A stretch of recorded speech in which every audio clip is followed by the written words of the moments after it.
요한복음 17장 13절 함께 읽겠습니다. 시작.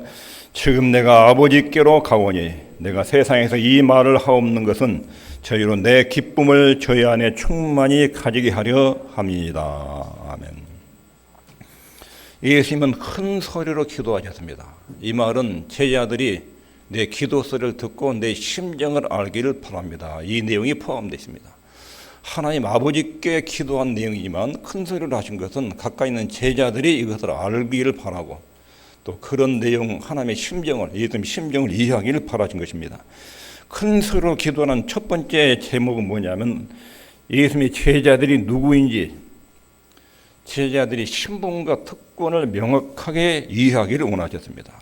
2절에 보면 영생을 얻은 사람, 하나님의 자녀들은 영생을 얻은 사람들이다. 두 번째는 하나님 아버지가 창세전에 택하여서 예수님께 맡긴 사람. 세 번째는 그리스도인들은 하나님의 자녀들은 세상에도 구별된 사람. 하나님 말씀의 지배를 받고 사는 사람. 세상 시대의 정신과 사단의 정신의 지배를 받지 않고 하나님 말씀의 뜻과 인도를 받고 사는 사람. 이것도 세상에도 구별된 사람. 이렇게 표현하셨습니다. 예수님을 하나님께로부터 오신 분을 아는 사람. 이게 8절 말씀. 그리고 예수님이 하나님 말씀을 전하면 이것을 받고 믿고 알고 행하는 사람. 이런 사람들이 하나님의 자녀들이다. 이 기도 속에서 명확하게 하나님의 자녀들의 신분과 특권을 밝힙니다. 그리고 두 번째 오늘 기도 제목에서 말씀하시기를 예수님이 누린 기쁨을 제자들도 누리도록 이렇게 기도하셨습니다. 지금 내가 아버지께로 가오니 내가 세상에서 이 말을 하옵는 것은 저희로 내 기쁨을 저희 안에 충만히 가지게 하려 함이니이다. 예수님이 자신이 누렸던 기쁨을 제자들에게 누리도록 예수님이 기도의 흐름을 보면 앞부분에서 예수님을 영화롭게 하는 내용들을 쭉 말씀하셨죠. 내가 저희를 통해서 영광을 받았습니다. 그리고 예수님이 받은 영광 중에 성령의 9가지 열매 예수님의 품성에 나와요. 예수님의 품성의 9가지가 쭉 나오는데 그 중에 기쁨의 문제를 따로 떼서 내가 지금까지 이렇게 기도를 드린 이유 중에 하나는 내가 누렸던 기쁨을 제자들이 누리기를 바랍니다. 그래서 오늘 주제는 예수님이 누리신 기쁨, 예수님이 누리신 기쁨의 정체가 뭐냐, 이 기쁨의 정체는 뭐냐, 그리고 하나님의 자녀들이 이 기쁨을 어떨 때 맛보고 누리느냐, 그리고 이 기쁨을 어떻게 실천적으로 체험할 수 있는지 세 가지 각도에서 말씀을 살펴보겠습니다. 우리가 예수님이 주신 기쁨을 누림으로 우리 주님을 영화롭게 합니다. 주님이 그렇게 자기 몸을 희생해서 우리 속죄를 이루고 하나님의 죄를 용서하고 하나님의 아들, 딸을 삼아서 하늘의 기쁨과 즐거움을 누리게 또 주었는데 그 선물을 받은 우리가 감사함으로 누리면 주님이 굉장히 기뻐하시게 영광을 받으십니다. 우리가 주님의 기쁨을 누리면 우리 주님께 영광을 돌리는 사람이 되는 것입니다. 신약 성경의 신앙적 주제 중에 하나가 기쁨입니다. 기쁨. 예수님이 십자가에 돌아가시기 전에 남겨질 제자들의 행복과 기쁨에 대해서 깊은 배려와 관심을 가지고 계셨습니다. 요한복음 16장 24절에 보면 앞부분에 보면 예수님께서 세상을 떠나신다는 말을 듣고 제자들이 큰 근심정에 빠졌습니다. 그리고 기쁨을 상실해버렸어요. 그 기쁨을 상실하는 제자들에게 기쁨을 회복하게 될 처음에 여러 가지 말씀하시는데 그 중에 16장 24절에 보면 지금까지 너희가 내 이름으로 아무것도 구하지 아니하였으나 구하라 그리하면 받으리니 너희 기쁨이 충만하리라. 지금까지는 너희는 내가 누렸던 기쁨을 너희들이 잘 못 느꼈다. 그러나 구하라. 이 말은 오순절 성령의 임재를 구하라는 거예요. 예수님이 떠나면 기도하라겠죠. 열심히 기도하고 성령께서 임재하셨어요. 그래서 예수님이 주신 지니신 기쁨을 그때 처음으로 오순절에 느꼈어요. 그 기쁨을 누리니까 너희 기쁨이 충만하리라. 그리고 빌립보서 중요한 주제 중에 하나가 기쁨입니다. 기쁨. 바울의 주 관심사는 예수 믿는 성도는 하나님이 가지신 기쁨, 예수님이 가진 기쁨을 체험하는 사람이다. 이게 그리스도인의 정의 중에 하나예요. 예수 잘 믿을수록 얼굴에 기쁨이 넘칩니다.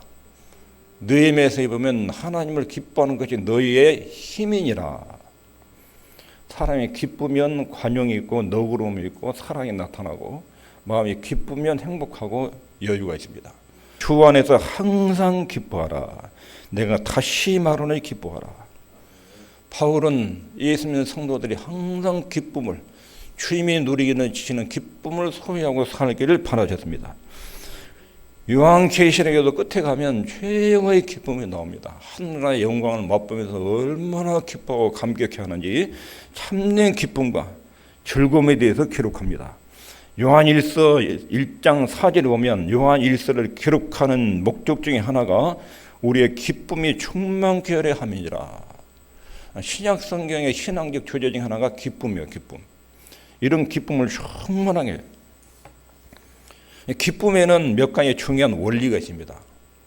첫 번째는 우리의 구원은 우리 영혼만을 위해서 이루어진 것이 아닙니다. 복음은 1차적으로 우리 영혼의 영생을 확보해 줍니다. 영적인 생명을 먼저 얻도록 축복해 줍니다. 복음은 우리를 단번에 하나님 앞에서 설 수 있는 존재로 만들어 줍니다. 예수님의 십자가의 복음은 우리가 하나님의 자녀라는 것을 체험하도록 분명히 믿도록 인도해 줍니다. 또한 복음은 우리를 사망과 무덤에서 심판의 두려움에서 벗어나게 만들어 줍니다. 그리고 복음은 영원한 천국이 확보됐다는 것을 믿게 해서 여기도 엄청난 기쁨이 솟아오릅니다. 영혼의 문제들이죠. 이런 것들은. 그러나 기독교는 꼭 영혼 구원만을 위해서 존재하는 것이 아닙니다. 1차적으로 복음은 영혼의 구원에 초점을 두고 설명하고 가르칩니다. 이 땅에서도 현세에서도 축복을 누립니다.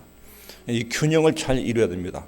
예수 믿고 천국 가서 누릴 영광, 구원, 죄 용서 이런 축복을 강조하다가 현세에 누릴 축복을 훼손하면 안 됩니다. 또 지나치게 현세에 누리는 축복을 강조하다가 영혼의 기쁨 이것을 외면해버리고 눈에 보이는 즐거움을 쫓아다닌 것 이것도 잘못된 것입니다. 그러니까 구원의 복음은 우리의 영혼의 문제도 풍성하게 하고 그 영혼의 풍요로움은 우리가 이 땅을 사는 동안 인생을 풍요롭게 만들어줍니다.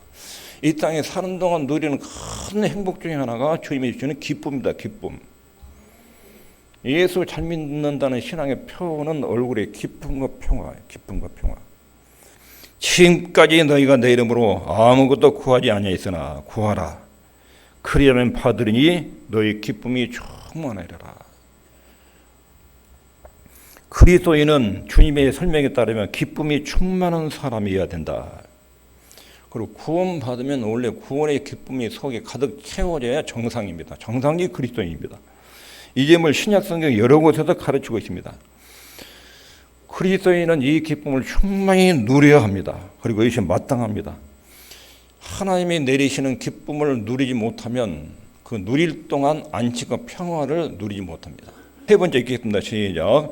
기쁨을 누리지 못하면 주님이 하신 일을 모독하는 것입니다. 우리가 예수님의 기쁨을 누리지 않고 있다면 예수님과 그분이 하신 일에 대해서 모독을 하는 행위가 된다는 것입니다. 본문은 예수님이 세상에 오신 것이 우리로 하여금 기쁨을 소유하도록 하기 위해서 오셨다. 이렇게 표현하시죠.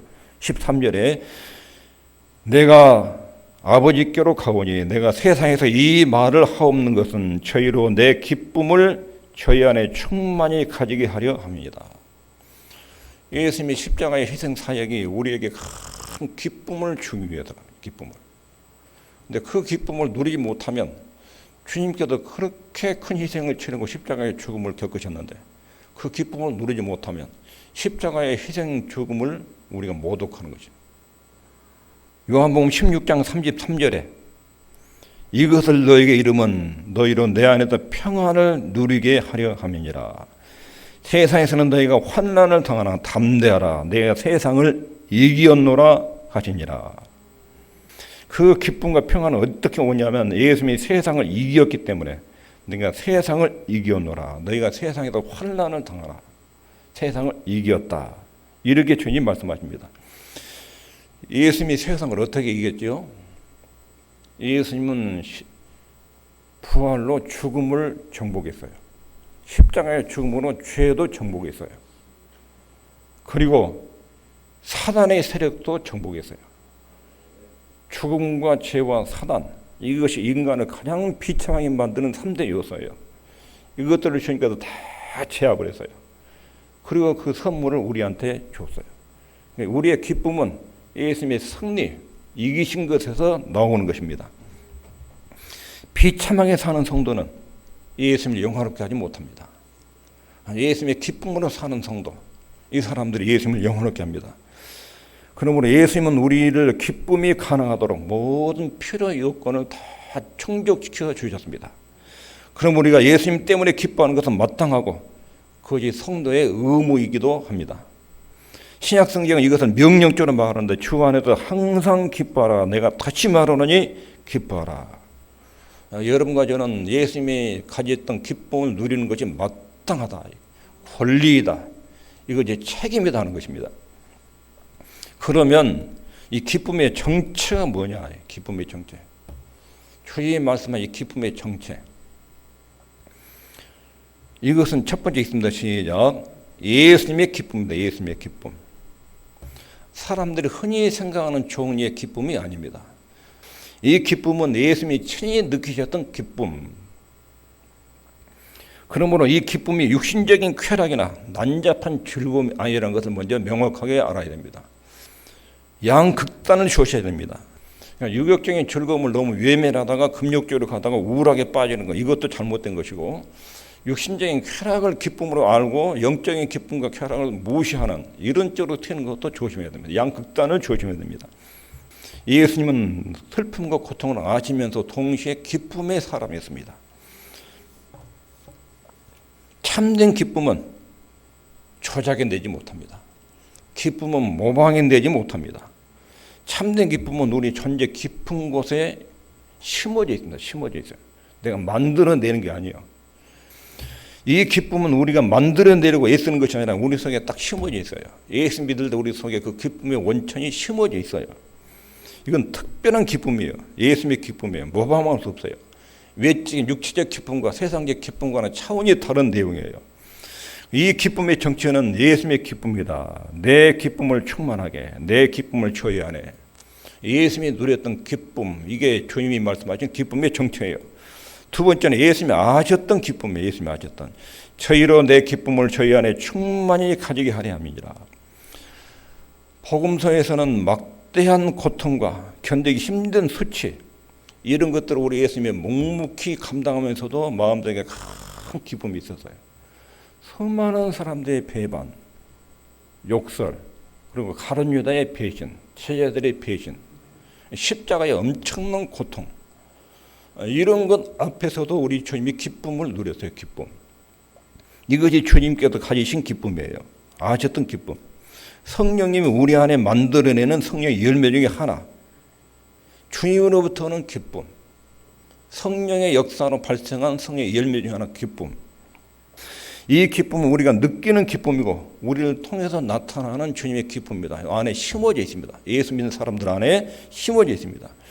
그리고 세 번째 있습니다. 시작. 위에서 내려오는 기쁨. 위에서. 이 기쁨은 예수님의 생애에 두드러지게 나타나는데 예수님은 태풍 속에서도 편안하게 잠을 주무십니다. 외형적 환경에 영향을 받지 않는 기쁨. 아무리 폭풍이 불어도 태어나는 흔들림 없는 기쁨. 십자가의 죽음을 앞두고도 십자가의 고통이 이 기쁨과 평안을 파괴하지 못했습니다. 그 속에 평화가 가득했습니다. 주변에 어떤 난동이 일어나고 아무리 큰 사건이 일어나도 흔들림이 없는 그런 기쁨, 이런 평화 기쁨, 이것이 주님이 주는 평화고 기쁨입니다. 이런 기쁨을 누리기를 바란다고. 히브리서 12장 2절에 저는 그 앞에 있는 즐거움을 위하여 십자가를 참으다. 십자가의 죽음이 앞에 있는데 그 앞에서 기쁨으로 이것을 극복해내셨다. 십자가의 죽음이 예수님의 즐거움을, 기쁨을 파괴하지 못했다. 이런 말씀입니다. 예수님은 그 모든 고통과 수치의 과정을 잘 통과하셨습니다. 이는 외형적 사건에 영향을 받지 않는 기쁨과 평안. 이것이 우리 주님이 말씀하신 기쁨의 정체입니다. 사도 바울은 빌립보서 4장 7절에 그리하면 모든 지각에 뛰어난 하나님의 평강이 그리스도 예수 안에서 너희 마음과 생각을 지키시라. 하나님의 평강이 너희 마음과 생각을 두르고 염려나 슬픔과 괴로움이 침입하지 못하도록 보호막을 형성합니다. 보호막을. 아무것도 염려하지 말고 기도하면 하나님의 신기한 기쁨이 우리 마음과 생각에게 보호막을 만들어주는 거, 보호막을. 그래서 세상에 염려와 근심이 침입하지 못하도록. 예수님은 이런 놀라운 기쁨으로 보호를 받으셨기 때문에 십자가 앞에서 즐거움으로 그것을 감당했습니다. 세상의 기쁨은 언제나 환경에 달려 있습니다. 환경이 좋을 때는 기쁨이면 환경이 무너지면 기쁨이 파괴됩니다. 세상에서 아무리 행복해 보이던 사람도 사랑하는 사람이 죽으면 그 기쁨이 완전히 무너집니다. 갑자기 닥친 사고나 실패로 인해서 그 세상적 기쁨은 다 무너집니다. 이렇게 외부의 환경이나 우리의 상태에 의존된 기쁨은 예수님의 기쁨이 아닙니다. 주님께로 오는 기쁨은 십자가를 앞두고도 즐거워할 수 있는 기쁨이었습니다. 예수님은 우리 속에도 그런 기쁨이 충만하기를 바란다. 이렇게 지금 하나님께 간절히 기도하고 계십니다. 여기 문명을 보면 17장 14절부터 16절을 보면 내가 아버지의 말씀을 저에게 주었사오며 세상에 저희를 미워하였사오나 이는 내가 세상에 속하지 아니함 같이 저희도 세상에 속하지 아니함을 인함이니이다. 내가 비옵는 것은 저희를 세상에서 데려가시기 위함이 아니요 오직 악에 빠지지 않게 보존하시기를 위함이니이다. 내가 세상에 속하지 아니함 같이 저희도 세상에 속하지 아니하였사옵나이다. 이것은 문명을 보면 예수님이 떠나요. 떠나면서 제자들을 세상에 남겨둬요. 근데 세상에 남겨둔 세상은 어떤 곳이냐? 사단의 세력이 죄가 난장포를 피우는 곳이에요. 예수님을 수없이 죽이려고 모함했던 그 삶의 현장이에요. 예수님이 떠나면 뭔가 사단의 세력이 제자들을 죽이려고 덮칠 거예요. 그런 곳에 남겨두고 가셔요. 내가 이 말을 하옵는 것은 내가 이렇게 제자들을 험한 세상에 남겨두고 나만 지금 하나님께로 올라가는데 예수님 이 남겨진 제자들을 보존하시는데 지켜주시는데 이들 마음속에 기쁨을 주십시오. 기쁨을. 이 험한 세상의 공격을 받아도 이것을 능히 헤쳐나가고 제압하는 그런 신비스러운 기쁨, 그것을 구합니다. 이런 주님의 기도가 지금 진행되고 있습니다. 이 말을 하옵는 것은 저희로 내 기쁨을 충만히 가지게 하려 함이니라. 지옥의 권세가 대적하고 잔인하게 예수 믿는 사람을 핍박하고 죽이는 이런 환란이 그들의 앞에 기다리고 있는데 이것들을 주님 안에서 누리는 즐거움과 기쁨 때문에 넉넉히 이길 수 있도록 하늘의 기쁨으로 이들을 채워주십시오. 이게 주님의 기도의 내용이에요. 하늘의 기쁨. 핍박과 고난과 세상의 어떤 압력도 이겨낼 수 있는 기쁨. 이 기쁨을 지금 주님 말씀하고 있어요. 이것이 위로부터 내려오는 기쁨 이거예요. 그러면 이 기쁨을 가능하게 하는 것이 뭔지, 이런 신비스러운 기쁨을 우리 안에 가능하게 한 것, 어떻게 이런 기쁨을 누릴 수 있는지, 저희로 내 기쁨을 저희 안에 충만히 가지게 하려 합니다. 우리 주님은 이 기도에도 정확하게 기쁨을 어떻게 누린지를 성경에 명시하고 있습니다.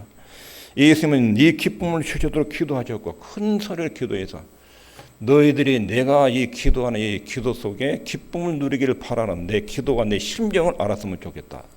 그리고 너희들이 이 기쁨을 누려라. 이런 내용이 주님의 기도 속에 포함되어 있습니다.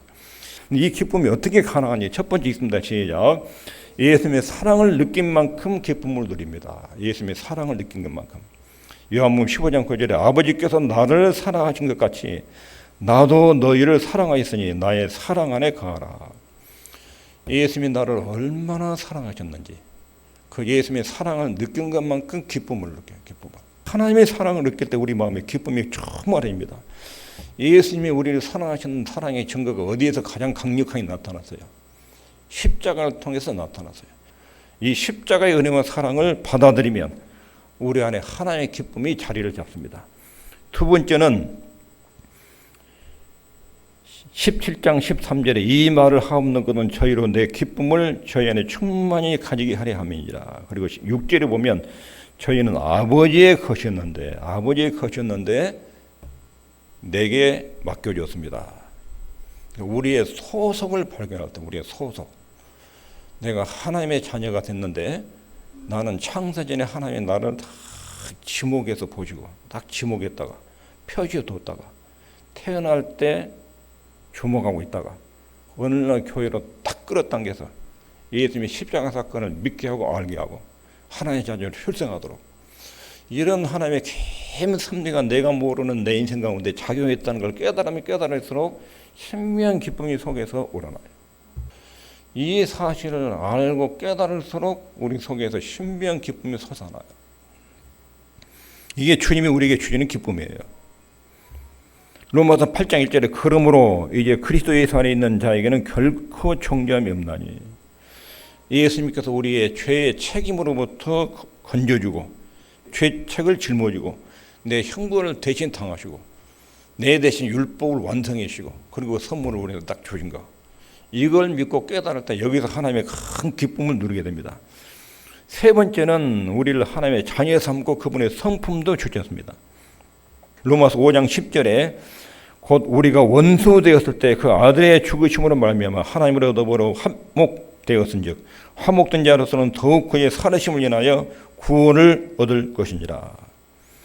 우리의 구원은 예수님께 달려있고 우리의 노력에 달려있지 않다, 이것을 말씀합니다. 그 누구도 우리를 예수님의 손에서 빼앗아갈 수 없다. 우리를 하나님의 사랑에서 끊을 수 없다. 이것을 믿는 사람들이 이 기쁨을 누린다 하는 것입니다. 네 번째로 이 기쁨을 가능하게 하는 요소, 우리도 예수님처럼 이 기쁨을 깨달을 수 있다는 것을 요한복음 14장에 말합니다. 너희는 마음에 근심하지 말라. 하나님을 믿으니 또 나를 믿어라. 내 아버지 집에 거할 곳이 많도다. 그렇지 않으면 너희에게 일렀으리라. 내가 너희를 위하여 처소를 예비하여 가노니 가서 너희를 위하여 처소를 예비하면 내가 다시 와서 너희를 내게로 영접하여 나 있는 곳에 너희도 있게 하리라. 하나님을 믿고 예수님을 믿으면, 그리고 천국을 믿으면 거기서 기쁨이 나온다. 그리고 마지막으로 기쁨이 가능하게 한 것, 하나님과 교제하는 삶, 하나님과 함께하는 삶에서 기쁨을 누립니다. 요한일서 1장 3절 4절에 우리가 보고 들은 바 너희에게 전함은 너희를 우리와 사귐 있게 하려 함이, 우리의 사귐은 아버지와 그 아들 예수 그리스도 함께 함이라. 우리가 이것을 쓰면 우리의 기쁨이 충만케 하려 함이니라. 기쁨의 원천은 진리를 깨닫고 하나님 아버지와 교제, 사귈 때 하나님으로부터 우리에게 기쁨이 유입이 돼요. 기쁨은 가만히 있으면 저절로 생기는 게 아니에요. 진리를 묵상하고 깨닫고 하나님과 교제가 이루어질 때 예수님의 기쁨이 내 속에 자리를 잡아요. 자, 우리가 실천할 것 두 가지. 첫 번째 읽겠습니다. 시작. 자신의 느낌보다 하나님이 하신 일을 묵상하게 됩니다. 내가 지금 기분이 좋은가 나쁜가 이렇게 기쁨을 생각할 게 아니라 하나님을 묵상해야 돼요. 기쁨의 비결은 묵상을 실천하는 거예요. 묵상을. 뭘 묵상하느냐. 성부 하나님과 성자 예수님과 성령 하나님이 나의 구원을 위해서 어떤 일을 하셨는지를 곰곰이 이렇게 묵상, 되씹어봐요. 이렇게 곰곰이 생각을 해요. 좀 하루에 한 번 정도는 이것을 생각해봐요.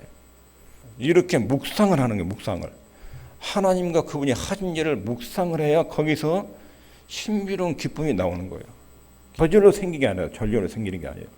여러분들이 예배 드릴 때 기쁨이 생겼다 이 말은 말씀에 대한 깨달음이 있는 거예요. 깨달음이. 하나님이 어떤 분인지를 알고 그분이 나를 얼마나 사랑하시는지를 깨달을 때 속에서 기분이 좋은 기쁨이 생겨요. 기쁨이. 그냥 저절로 느낌으로 오는 게 아니에요. 그러니까 기쁨을 누릴 때는 느낌을 믿지 말아야 돼요. 감정적 기쁨, 느낌 이걸 믿지 말고 묵상해야 돼요. 묵상. 성삼위 하나님 믿음의 대상이 돼서 그분이 나를 위해 하신 일에 대해서 곰곰이 되셔야 돼요. 이것을 묵상하면 거기서 솟아나오는 기쁨이 있어요. 이것이 세상을 이기게 만들어요. 환난을 이기게 만들어요. 어려움을 이기게 만들어요. 자기 느낌을 믿는 게 아니에요. 하나님이 나를 위해 하신 일. 내 믿음의 대상인 하나님, 내 신분과 특권, 여기에서 기쁨이 솟아올라요. 두 번째는 예수님과의 친교를 위하여 친교를.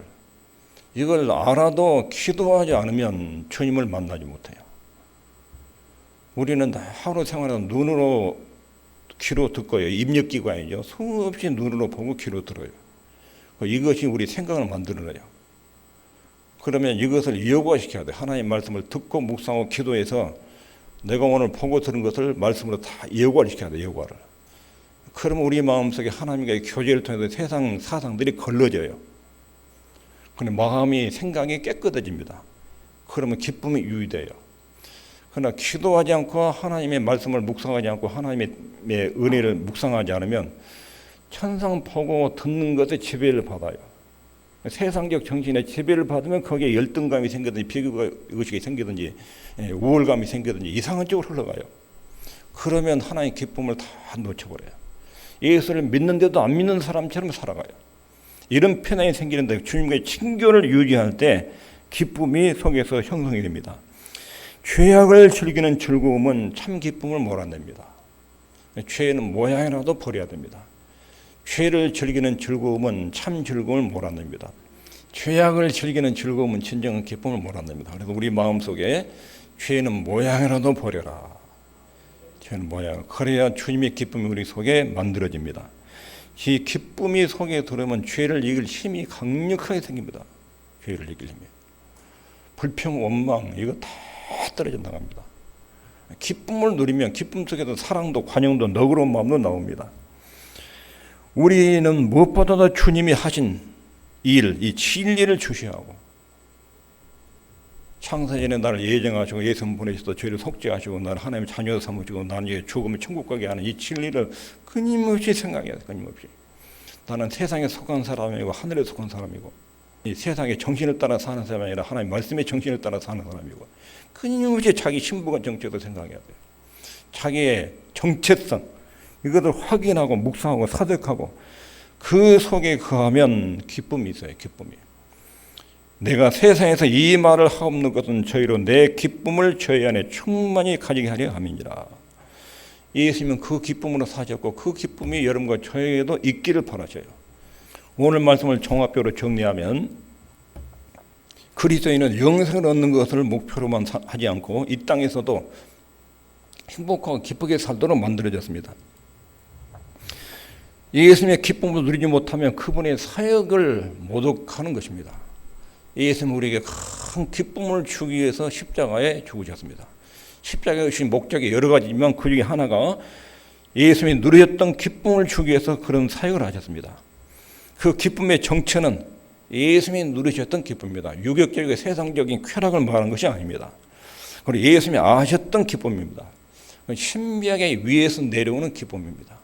세상 환경에 좌우되지 않는 흔들리지 않는 그런 기쁨이 우리 주님이 누리는 기쁨입니다.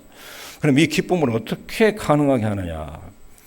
예수님의 은혜와 사랑을 알 때, 나는 하나님의 백성이라는 소속과 정체성이 분명할 때, 그리고 예수님의 품성을 닮은 하나님의 자녀라는 신분의식이 생길 때 주님과의 교제 속에서 이 기쁨을 충만히 누릴 수 있다고 주께서 말씀하십니다.